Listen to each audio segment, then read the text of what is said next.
तुमचं नाव काय आहे काका? दीपक रामचंद्र कुलकर्णी. अच्छा. किती वर्षापासून शेती करता? शेती शेतीच करत आहे स्टार्टिंग पासून. अच्छा अच्छा.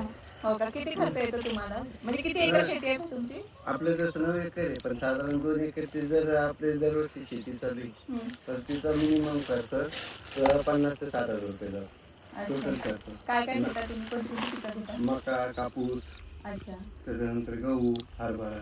अच्छा अच्छा. काय चालू? आणि किती खर्च येतो तुम्हाला? म्हणजे प्रति एकरी? एक एकर. 1 एकरला साधारण 40,000 रुपये खर्च झाले तो सगळा टोटल. 40,000 ना? हा, पूर्ण त्याचं सोडणी विणी सगळं त्याच्यात. हो का? मका सोडून काढणे हे सगळं. अच्छा, मग त्याच्यात नांगरणी खुरपणी वगैरे सगळं सगळं त्याच्यातच येतं. आणि मजुरी मजुरी काय आहे इथे? मजुरी त्याचा जर विचार जर केला तर 7,000 रुपये एकर मका सांगायला. अच्छा.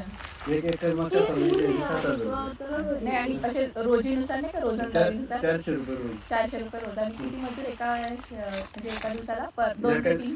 3-4 3-4 मजूर जसे लागतात. भेटतील तसे. अच्छा. आपल्याला आता जरी भेटले भरपूर आहे पण 400 रुपये म्हणजे भरपूर रोजी झाली ना? हा. म्हणजे माती बारीक करण्यासाठी रोटे वापरला जातो. आणि किती उत्पादन किती येतं?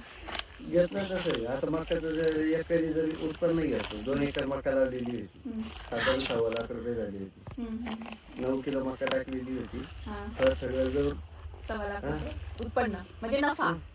6 लाख झाले त्याच्यात नफा नफा. नफा 80,000 रुपये.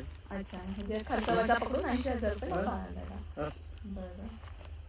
आणि ते जे पारंपरिक सिंचन पद्धत आहे तीच वापरता ना? हे साठवण्यासारखे आहे ते कार्यक्रम. अच्छा, म्हणजे शेततळ्यातून इथून पाणी हे सोडतं. विहिरीतून direct इथं साठवून ठेवायचं. अच्छा अच्छा. हा, आणि मग हे पाणी मग विहिरीला पाणी कमी पडलं हां, हां. ते येतं. तर इथून बापरे. इथं तर पाईपात नाही पाईपच नाही त्यांनी. पाईपातून हा, मोटर टाकलेली राहते. अच्छा. पण मग त्याला भरपूर पाणी लागतं नाही का?